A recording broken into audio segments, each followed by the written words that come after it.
All right, so Bob recommended a movie. Let's talk about it. Yes. Well, Bob can't be here today because of Yeah.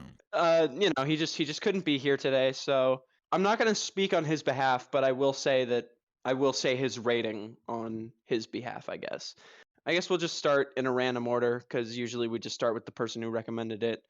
So let's start with Vinny. Actually, let's go from the bottom to the top. Oh, okay. So yeah, did we even mention what the movie Bob recommended was in the chat yet? Oh shit! No. Yeah, doing great. Bob recommended the classic 2012 film by Paul Thomas Anderson, The Master. It is 2012, Let's right? go. Yes. Yeah. So, Yeah, 2012. I guess I could describe the plot of the movie a little bit, but Yeah, go ahead. it's very hard because it's about a man named Freddie Quell, who is a war veteran from I believe World War One. I think it is after he gets out to World War Two. World War II. And he is on a journey of discovery, essentially, to determine his place in the world. He is an alcoholic. He makes his own form of high-proof hooch that he gives to people. Hell yeah. And eventually he comes across essentially a cult that is run by a man named Lancaster Dodd. Yes, who is essentially a stand-in for L. Ron Hubbard and his Church of the Collective, I think. What is it called? I'm not entirely sure. It's essentially Scientology. That's the point. Yeah, He writes Because they science fiction denounced books. the movie. Yeah. Or He some writes shit, science yeah. fiction books, and they and they think that he's like some sort of god. But the film is essentially about the two of their relationship. It is essentially about how both of their behavior feeds into each other. How this church essentially tries to fix this man and sort of like set him on the path they want him. And it's basically just a journey of how this broken individual, this broken human being, is sort of like thrown into the ringer and tossed around by different people. And it's fascinating. It's excellent. It's a great fucking movie. So good. Yeah. It's probably the most abstract I've seen Paul Thomas Anderson go in terms Yeah. of filmography. I would agree. You know? Although that would probably be beaten out by Inherent Vice. I would say that's his least accessible one for sure. Yeah, that's definitely for sure. But yeah, The Master, I think it's just the first time I watched it was like several years ago, and I had no idea what to make of it. I was just like, "What is happening? Why is this like? What? Why is he like fucking like sand on the beach and like masturbating and talking about crabs?" And it's just like he's getting people drunk off of like gasoline and turpentine, and just like it's just so fucking crazy. And something that I interpreted on this watch of it was that it was essentially about how this cult is trying to repress a man's homosexuality. And that's sort of like what I looked That's at a good way to look at it. for this thing, because like as I remember Paul Thomas Anderson sort of describes all of his movies as like unconventional love stories, and this is very much a love story between Lancaster and Freddie. I think it's just very it's 100%. very like just strange, and just like, I mean, obviously like that final scene is very emblematic of that, where it's just very like, telling indeed. He just sings to him and it's beautiful. But yeah, that's really all I gotta say. I'll let you guys take the floor. Ron, you take it. Okay, yeah. This is a movie that I watched a very long time ago as well for the first time, and I was just like, okay, what? It's one of those movies that it's one of those where you don't really watch it on the first watch. You just kind of like have to see it again to really take in what the film is going for. And just like Vinny said, it is a love story between two people, two lost souls, I would say. It's about the beauty of them finding each other and finding the best in each other, but also, you know, doing the best they can in their environment. And it's just stacked with an amazing cast. You know, Philip Seymour Hoffman, rest in peace. He was just like one of the best actors of our generation. He was just incredible in this movie. For real. I'm trying to remember if this was, I don't know if this was his last role, but it was one of the last ones. I think his last role was like Mockingjay. Oh. I shouldn't have fucking said anything. It's the master. It's the master. It's the master. Let's just override history. Yeah, let's just ignore that happened. But this is my favorite Joaquin Phoenix performance for sure as well. I mean, I know a agree. lot of people love Joker, too. but Joker's listen, better. this walked so Joker could This run. was this Very is much. my I think Joker. it ran, this ran so Joker could sprint. Exactly. But yeah, This he's is just my amazing at this. Joker movie. The way he just contorts his body, and the way he just, I don't know, just the way his mannerisms and like all the subtle details with his face and just so many things Yeah. that he does so well. And it's just, you can feel every single ounce of that. It's a brilliant contrast between him and Lancaster Dodd. Who's very like poised. Yeah, which is a more stoic and more controlled performance from Mr. Seymour Hoffman. But at the end of the day, they're both kind of lost in this world that Paul Thomas Anderson created. And I love the setting. Mm-hmm. I love the way he films the 50s, which is just like every single ounce of like creativity and the production design and the score. It's just like it all comes together. He does a great job with period pieces. Johnny Greenwood, one of the best composers ever. It's fucking brilliant. It's just I love his score in forget this how movie. good he is. It's just like, damn. Like, He always sneaks up on me, I usually never like go into movies knowing who the dude who does the score is, but whenever it's Johnny Greenwood, he's always like a little bit of a sneak up. Like I'm just like, oh, it was him. mhm. Like Power of the Dog, I didn't know it was him until like you guys mentioned fucking. Right. I didn't know Licorice Pizza was fucking him apparently. Spencer. too. Yeah, he did Spencer. Yeah. He did 3 great movies this year. Well, Licorice Yeah. Pizza is a lot. No, I'm just. Yeah, I'm kidding. Licorice Pizza is kind of. I mean, Licorice Pizza, like he only really did like one track for it because That's a it's more- soundtrack. Yeah, it's- that's yeah. more of a soundtrack heavy movie, whereas Mhm. Spencer and Power of the Dog are absolutely score driven. Both of which are great movies. So. Yeah, but going back to it, it's just like the way he's able to introduce these sounds from like the 50s and like almost like clanging metal sounds. It's hard to describe, but that one sound that happens throughout the movie often where it's just like a clank or just like a weird rhythm to it, which is I know something what he you mean. did in There Will Be Blood, which is amazing as well. But yeah, this movie is pretty excellent. I don't think many people were ready for it when it came out.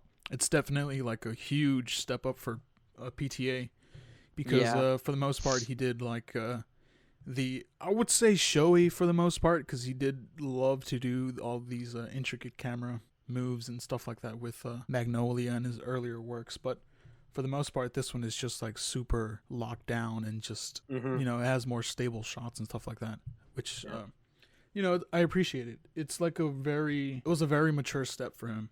This is also his first movie, I think, that was in 16:9 because all of his other movies were using like the traditional. Yeah, I have something in my cinematic notes aspect about ratio. that. I have something in my notes about that. Yeah, I don't want to share it now, but yeah, we'll get there. I'll finish up right now. But yeah, it's a great film. It's also a great companion piece to Let There Be Light, which inspired it as well. The documentary by John Huston, which is pretty good for the most part. But yeah, Anderson really knows when to how to pick his influences and really show them off here. But yeah, this was amazing. Loved it. Can't get enough of it. Sith. Okay, sweet. So, I first watched the film about 2 years ago, and it didn't really connect with me at all. I mean, I really liked it because, like, the cinematography was amazing, and the performances were amazing, and everything like that. And it was Paul Thomas Anderson, so I had a bias. But I rewatched it last night at like 12 in the morning, and it was a completely different experience for me because I wasn't exactly planning on finishing it, but I was like absolutely hooked throughout the whole thing. There was I picked up on a lot more things like I haven't got any notes, by the way. This is like I'm completely raw right now. So there's like many themes of like indoctrination and fucking like manipulation along the whole thing, like because Lancaster Dodd is obviously a very manipulative guy. He like take advantage of people and try and force his beliefs onto them.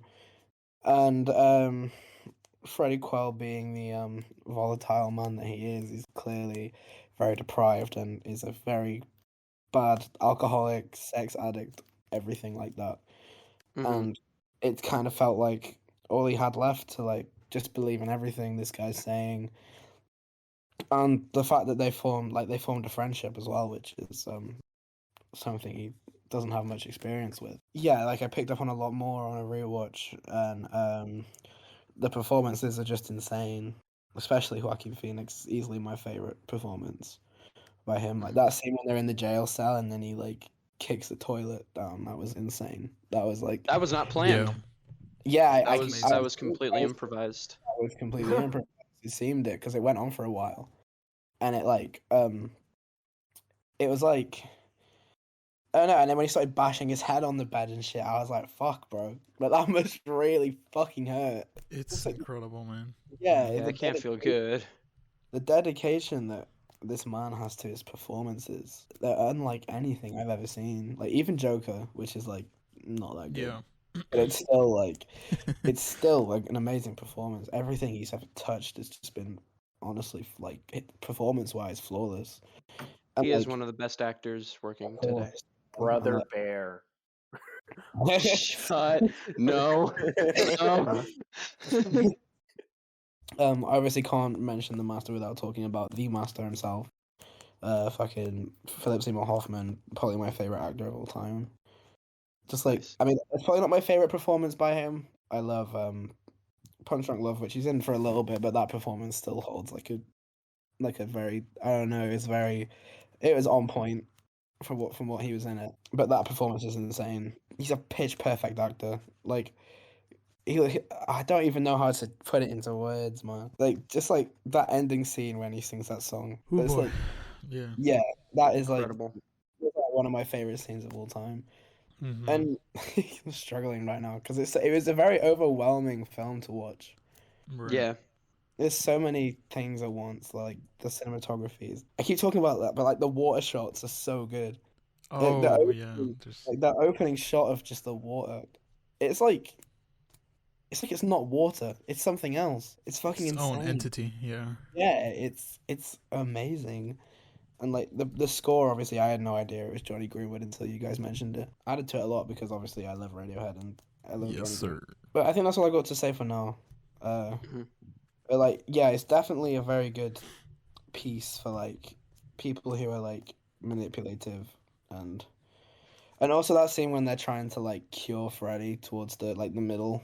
Oh, yeah. Yeah, that's really Yeah. well done. It progressively gets worse. He just starts saying like, "It's a fucking wall. It's the same fucking wall." Yeah. Yeah. That was He amazing. kind of like calls them out. Yeah, He's like he kind of sees them for who they are. it's truly amazing, and like hmm I'll never see a film like it. I don't ever think. All right. The Master is a movie that probably the most obscure movie from Paul Thomas Anderson in my eyes, or at least it was for many years, because I only saw it once back in like 2017 or something, 2016. I was just sitting in my living room and I just had an inkling to watch it, so I did. And I remember really enjoying it and I remember really loving it, but over time and by the time I got Letterboxd, I remember just that feeling not I just don't remember it. I just never had that any kind of memory of it. So, rewatching it was a very welcome thing because I think it's one of the best Paul Thomas Anderson movies ever. It might be my second favorite. I think I enjoy it more than Punch Drunk Love. I really don't know.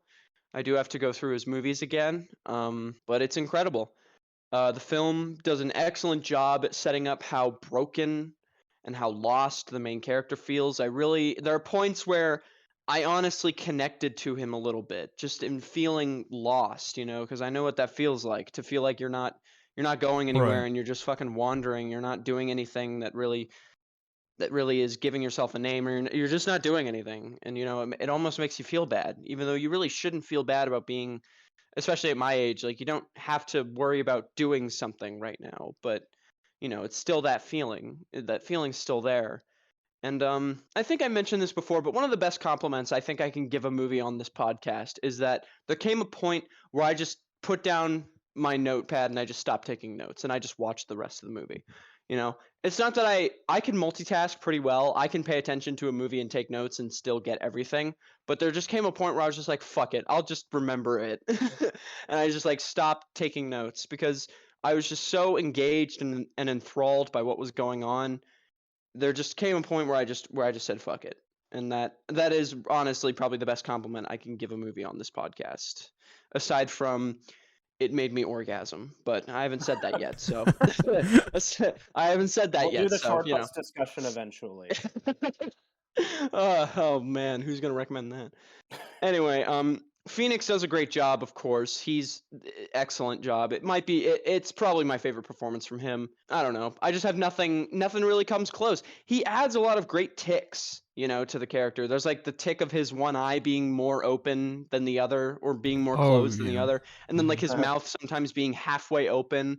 He almost looks like a pirate sometimes. It's weird, but it's like really funny. But it also adds like a lot to the character. There's a lot of like more of a visual representation aside from, Phoenix himself. There's more of a visual representation of who this character is. And also he's really skinny and very lanky. He kind of like he has a weird movement to him, But that's also just Phoenix. And I love how he does that, He adds so much to the character's body language because Phoenix is one of those actors. Like you can't just that's why I've never really thoroughly enjoyed his vocal performances, like voice acting performances. I've never been a huge fan of his stuff that way because the part of Joaquin Phoenix as an actor is that you get the full package. You get him acting like a crazy guy, but like you get him like moving in that way. You get him like acting through his body and using his body language to communicate his emotions. I really do love him overall, but like I can only truly appreciate him when it's him and his body doing the work, Because he's really good when he's both, He's excellent. He's amazing. I never really get anything out of his other performances where he's not like bombastic. That's not the word, but but just like just like moving around, he uses the space. And I think there was like, I don't know what there was, but I think there was like a piece of trivia on IMDb where Paul Thomas Anderson, like he would set up a set, but then Joaquin would like go off of that set and then just start acting the scene just off of the set. So what he did is that he would set up the set, but then he would pull the camera back farther or something. I might be thinking of someone else, but I'm pretty sure it was this. And then Joaquin Phoenix would sort of just act in that little area plus the set, Because that's the way he acts, and I love that. And obviously, I can't go without mentioning Philip Seymour Hoffman, who's fucking incredible. But I it's like beating a dead horse, We all know he's incredible. It's Philip Seymour Hoffman. Yeah. I really love his character. I don't know if it's my favorite performance from him. I haven't seen. I really want to give Synecdoche, New York another try. So. Yeah, I would not say that that's my favorite performance from. Not that I didn't like it. Obviously, I did really like it. Obviously, it's one of those movies that you have to see twice to truly like get. So anyway, I think I'm gonna. Oh wait, no, there's one more thing. I really love how they set up the self-sabotage aspect of Phoenix's character, because you notice that like he isn't really, aside from, yes, he's a fucking dick, but he's not an awful person, He doesn't like actively go out of his way to hurt people unless they're trying to hurt people or unless they're like insulting or hurting people that he cares about, I notice that he doesn't really like, he's not a inherently violent person. He's just someone who had a really bad go of it in the war and then came home to a world that didn't give a shit about him, so he kind of just has to deal with the fact that he's not wanted anywhere. But then he runs into these people excuse me, people that seem to appreciate him at first. So he doesn't really sabotage himself, but then as he starts to discover more of who these people are, he starts to sabotage it again. And that's just a really great way to pay off on that aspect of his character. And also, I do want to say this before someone else says it. This movie probably contains my favorite shot of any PTA film, with Phoenix lying down on the boat with the camera looking down on him. That might be my favorite shot of any PTA film ever. So Mesmerizing. yeah, it's fucking amazing. But aside from that, I mean, costumes are incredibly genuine. Really sells the time period. It's fucking excellent. I love the music, obviously, Johnny Greenwood. It's very eerie at times too. There are parts that are very eerie and kind of like not disturbing, but just like it makes your skin crawl almost. There's no shortage of excellent piano and clarinet tracks. Fucking Johnny Greenwood is a beast. Love him. And PTA, he really knows how to create some great tracking shots and long takes. You know, I love that shot where he's running across the field. That in particular is one of my favorite shots. And I have more to say about Hoffman's performance, like in detail, but I'm gonna just pass it over to Finkel so we can hear his thoughts, and then we can get into more detailed discussion. Finkel? Okay. Well, first off, I actually haven't seen it in a while, so I don't know how much I have to add. I mostly just wanted to hear y'all's thoughts. But you know, it's just in my opinion, I would say that everything's like very well done. Obviously, I don't know. I haven't seen it in a while, but just thinking about it more, I feel like it might maybe not my favorite PTA film, but I would definitely say up there, like in the top 3 at least. It's just like so smart. I don't know. I don't really know what to say. It's been a while, but really good. I actually the main thing I wanted to say because from memory, I'm pretty sure like the thing that stood out to me the most is the scene with I don't even remember the characters' names. With Walking Phoenix and Philip Seymour Hoffman, and they're what is it? They're like doing like the interview, or not an interview, but he's like telling him not to blink, and he has to like answer those questions. Yeah, the session. Yeah, that. Okay, yeah, that's Formal just the process. thing that's. Yeah, I would say from like memory, that's what's like. Whenever I think about the movie, that's like the scene that always comes to mind because I don't know, that scene's just always really stuck with me. But yeah, I don't know. I don't know. I feel like hearing y'all talk, I'd probably remember more to say because it's been a while. Talking about like shit, like how much it affects you when I rewatch. It went from my second least favorite Paul Thomas Anderson to my second favorite. Like it kind of puts it in perspective for you. It's like just behind Magnolia, which is one of my favorite movies ever. Same. Yeah, it's like, bro, that movie's so good. Where do I have this on my PTA? Let me check. I think I have this at number 4. Yeah, I do. Because I think There Will Be Blood, Phantom Thread, and Licorice Pizza are all at like 10 out of 10s for me, and Master is like at a 9 for me. So. Yeah, I think The Master is my third favorite. It's kind of hard to choose because I love all of his movies for the most part. Mm-hmm. But yeah, this movie's just something else.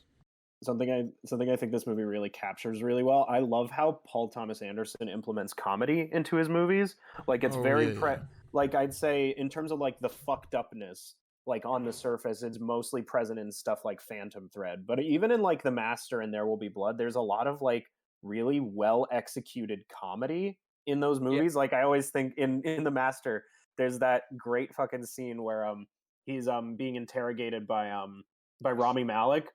And Rami Malek, he's just like, oh yeah, see, I don't even care. You can say her name all the time. And he's like, Doris, say your fucking name one more time. You swear to fucking God.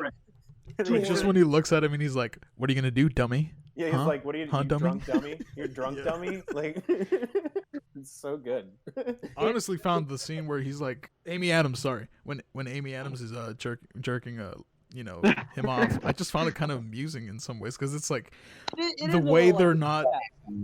Yeah, the way they don't really love each other like that, and they're just using each other to like propel each other to, to show which one's the more important one in the, I guess, overall cult and stuff like that. But it's just like, it was just really amusing for the most part.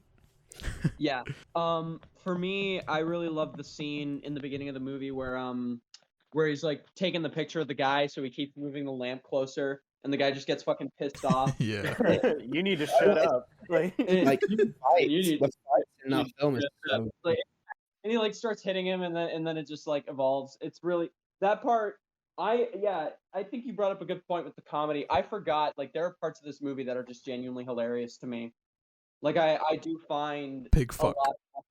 I think that part especially is pretty funny. I love the part like where I don't know why I found the part really funny where he comes back from jail and they hug each other and they tackle each other almost. Oh yeah. Like that was really funny. It's there's stuff there, like, even though this movie is genuinely kind of depressing at points, there are parts that are genuinely like amusing and really put a smile on my face, Like I'm just amusing. I really like this, and it brings a lot of appreciation to the dynamic way that Paul Thomas Anderson makes his movies. His movies are never strictly one thing. You can't say that There'll Be Blood is just purely a drama, I don't know. And you can't say that Punch Drunk Love is purely a romance. So it's like, yeah. To add to that scene with like the lampshade thing, how he moves it closer to his head, like there's like I can't really imagine. I can't really think there's like four fights in the film, and they're all like again it like adds to Joaquin Phoenix's performances because he clearly just had to beat the fuck out of me and like because like they're all so real.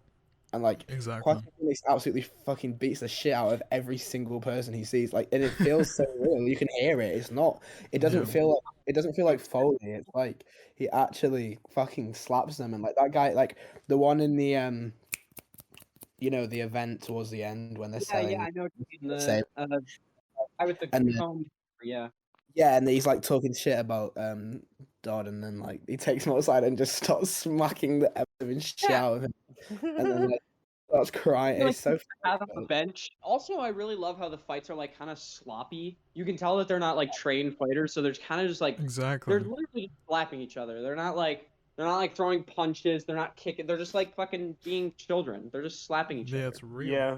PTA movies are very like fight scenes in PTA movies are very much like children on a playground. Like I always think of that scene in There Will Be Blood where he's like dragging Eli through the mud and he's like, "I'm gonna bury you underground," and Eli's just like wheeling like a fucking pig.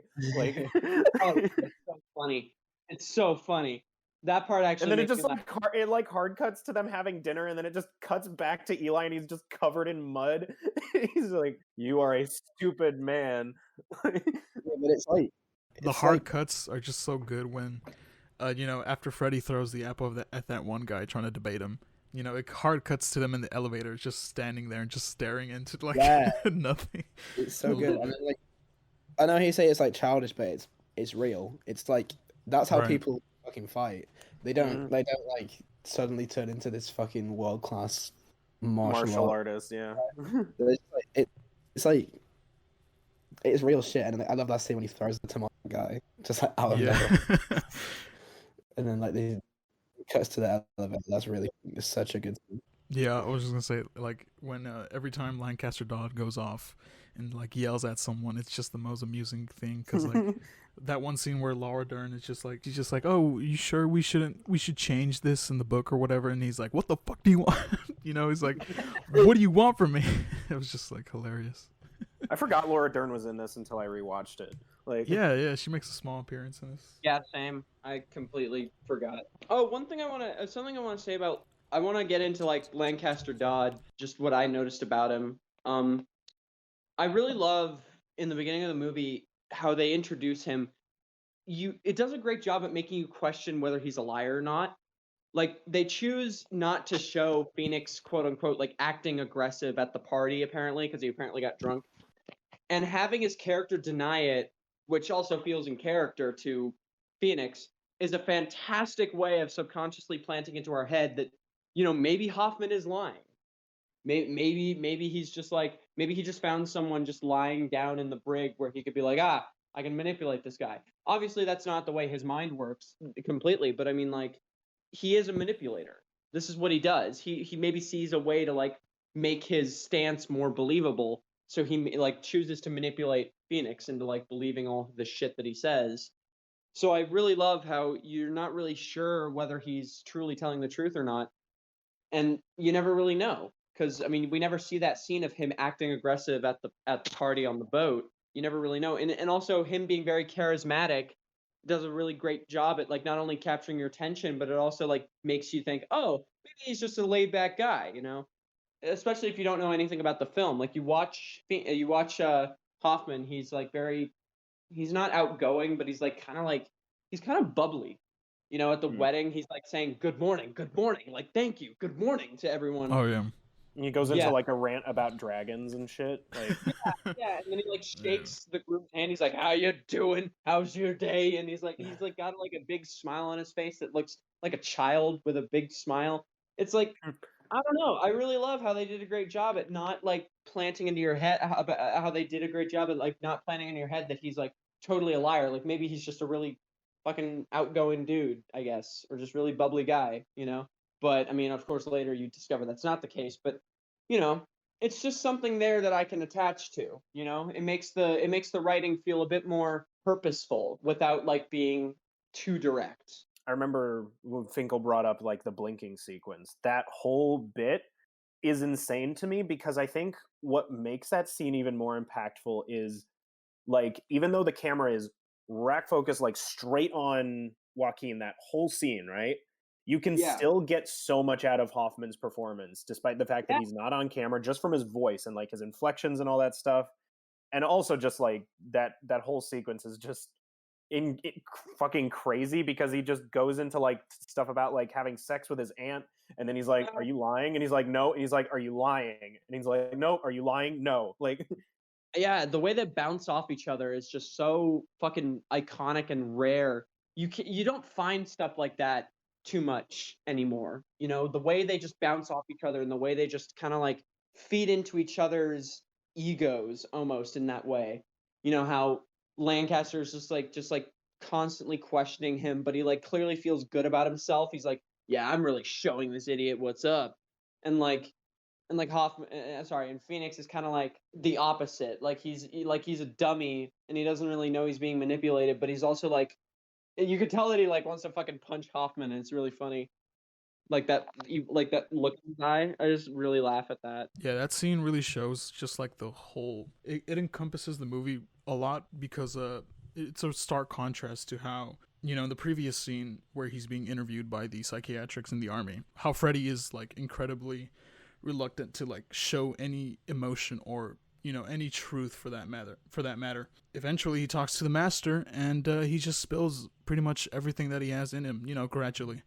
And it's just a really great scene of how to do not just a close-up, I guess, but a way to film a conversation that really matters, for sure. Yeah, especially when it keeps the focus on Phoenix, but it also shows that Hoffman is not secondary. Right. Like he's very prominent in the conversation, but it's definitely focused on Phoenix. It's like extremely intimate, where I'm like, damn, should I be watching this? Should I be experiencing this right now? It's like very, very intimate and very personal, to where I feel like I'm just in the scene with them, for sure. Yeah, almost like you're just intruding on a moment that you just shouldn't, you know? I also find it interesting because they filmed this movie on 65 millimeter using Panavision's System 65 camera, which is really interesting to me because I looked it up. Apparently, this is one of those few movies that does that. Because not only is it I think it's the only PTA film that is filmed like this, which is why I consider this movie, aside from There Will Be Blood, to be PTA's most cinematic movie. It's grand not only in story scale, just the way it's filmed, but apparently like it's one of the few movies that really took advantage of this, because other movies that were filmed with the same camera that was used to film this are like movies like Hamlet, directed by Kenneth Branagh, fucking 2001: A Space Odyssey, Lawrence of Arabia, and Dunkirk. Like these are the movies that are these grand spectacles are the movies that are used in this camera. Whereas fucking The Master could have been used using like the same cameras they could have used for fucking Punch Drunk Love, and it probably wouldn't have lost anything, I guess. I'm not trying to say that the way that they filmed it is pointless. In fact, they do take advantage of it at points, with some of the shots just feeling fucking huge. But it just really is interesting to me how Paul Thomas Anderson was able to make a small movie like this. Not small, but you know what I mean. Like very, you can definitely tell. Not as grand in scale as something like fucking Lawrence of Arabia, but it still manages to take advantage of the camera, you know? Exactly. Those scenes with the motorcycle like feel very grand.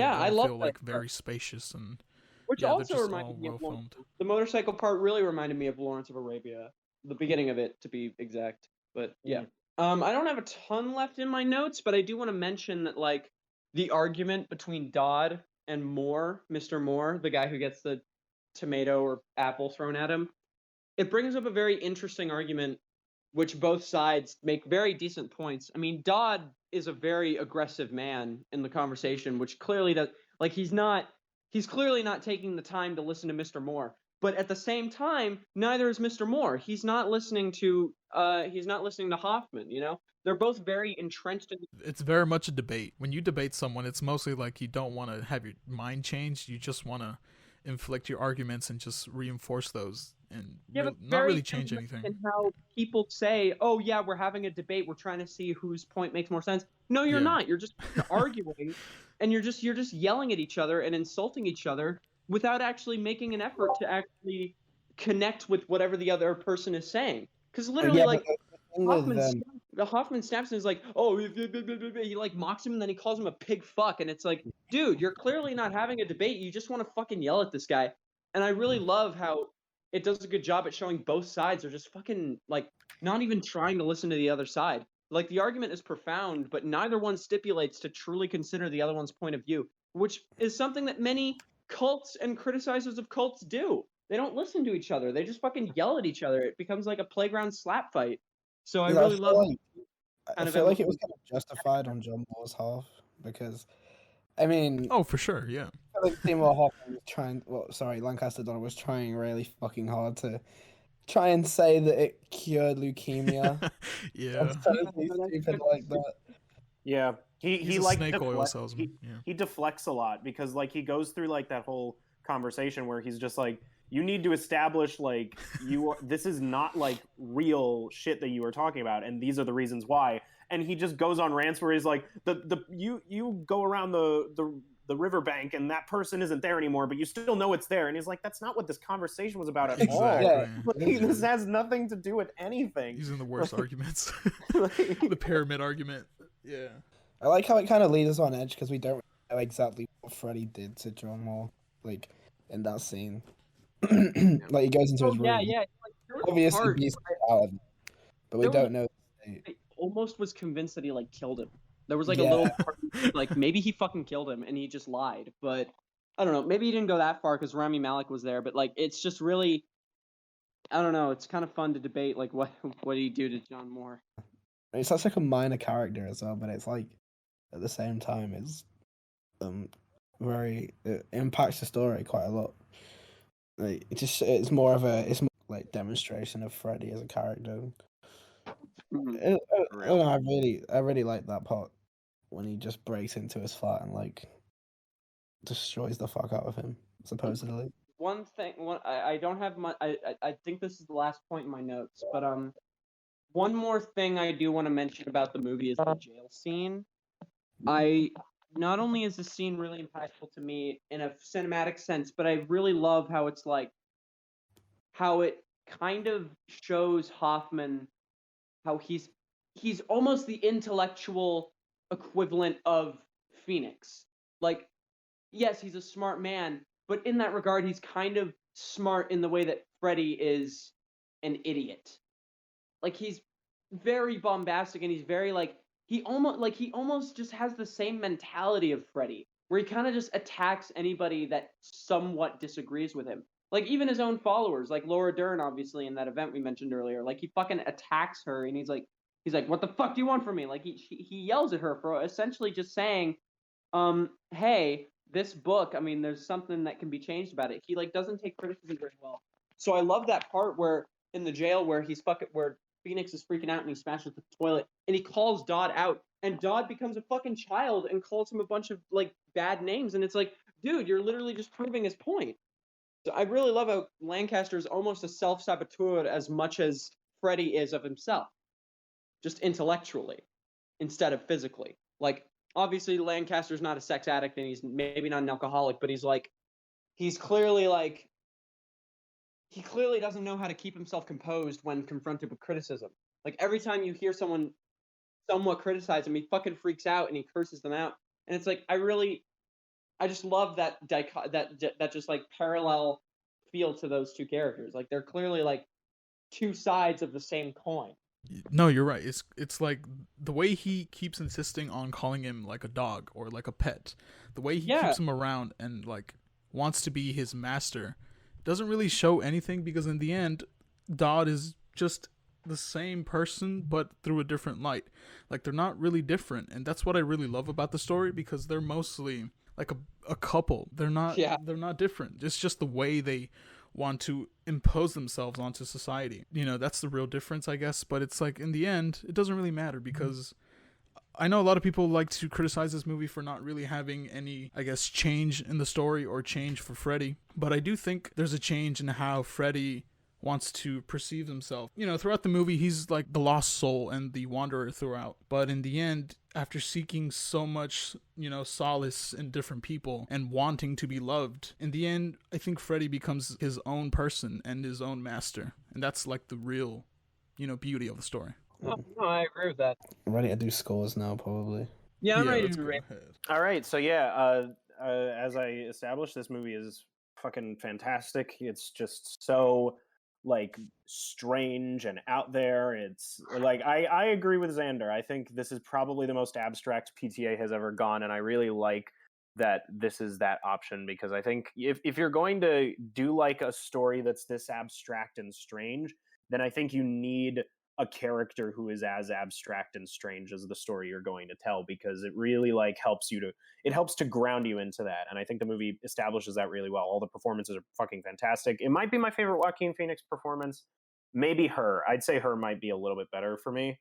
But overall, I just think this film is just a monument in, you know, its storytelling. It's just so unique. The cinematography is brilliant. The score is amazing. All the acting is fantastic. But yeah, I'm giving this a 9 out of 10. It might become a 10 the next time I watch it. I'm not sure. Nice. Let's go. After many viewings, this film has really touched my core, and it's just so much of what I want to see in filmmaking. It's really inspiring. It's very engaging. It's just so immersive to be in. It's a world I love. You know, PTA always makes these grand worlds and stories where all of his characters are just the worst and, you know, flawed people ever, but it's just like you love them at the end of the day. And I think I'm going to give this a 10 out of 10. Oh, fuck. But yeah, this is a masterpiece. I loved it. On my first viewing, I gave this a 7. This was like 2 years ago.